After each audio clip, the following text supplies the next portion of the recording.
আসসালামু আলাইকুম বন্ধুরা। ডেন্টাল ক্যাফেটেরিয়া মোটামুটি অল্প কিছুদিন হয়েছে, বছর খানেক।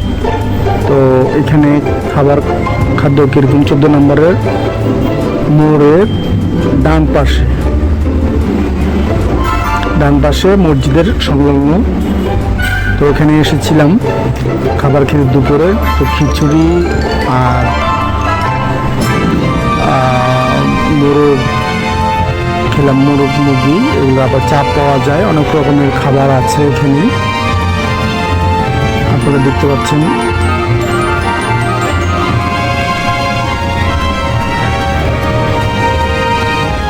এসি রয়েছে, সিলিং ফ্যান, এসি ফ্যান, ওই খাবারের ব্যবস্থা খুবই ভালো। তো খিচুড়ি আর মুরগির মাংস দিয়ে খেলাম, সালাদ, শসা, মরিচ এবং পানি।